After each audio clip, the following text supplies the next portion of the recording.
Aizvadītajā nedēļā jau 7. reizi norisinājās Latvijas Brīvo arotbiedrību savienības rīkotais erudīcijas konkurss Profs, kurā profesionālo izglītības iestāžu audzēkņi sacentās zināšanās par darba tiesībām un darba drošību.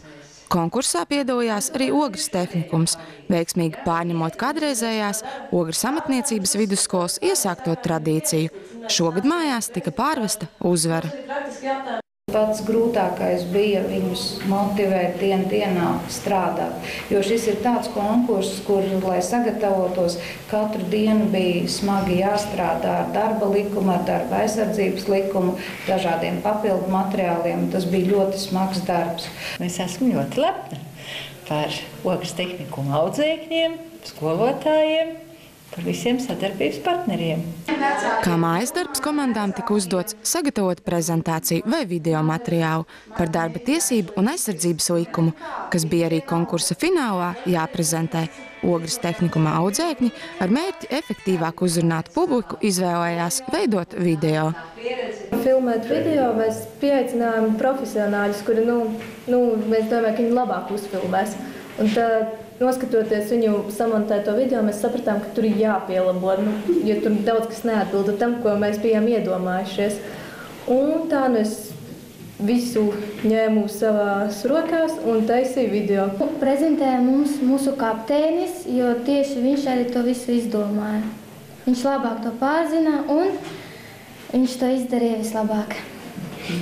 Savukārt, lai apliecinātu erudīciju darba tiesību jautājumos, konkursa dalībniekiem bija jāpiedalās viktorīnā un jāpilda dažādi praktiski uzdevumi, kas prasīja nevien iedziļināšanos un izpratni par aktuālajiem nodarbinātības jautājumiem, bet arī darba likuma satura pārzināšanu un spēju tajā orientēties.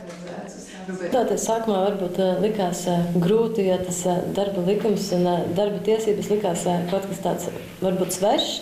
Bet tad, kad sākām gatavoties un skolotājs mums motivēja un bija saliedēta komanda, tad jau mēs bieži tikāmies un tad darba process aizgāja un tad jau vieglāk bija. Un pārredzams, panākumi ir, tomēr iemācījāmies visi. Grūtākais uzdevums bija, ja godīgi, otrais uzdevums, kas bija viktorīna tas tests, jo tur bija maz dots laiks un tikā ātrumā uz stresa pamata pieaudzis muļķīgas kļūdas, bet, kur sākās jau praktiski uzdevumi, tur mēs bijām kā parasti spēcīgāki.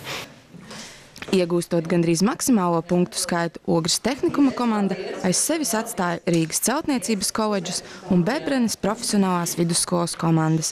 Jāpiebilst, ka šī ir otrā reize konkursa pastāvēšanas vēsturē, kad uzvaras laurus finālā pūc tieši Ogres tehnikuma komanda. Zane Dāle, Artis Supe, Ogres televīzija.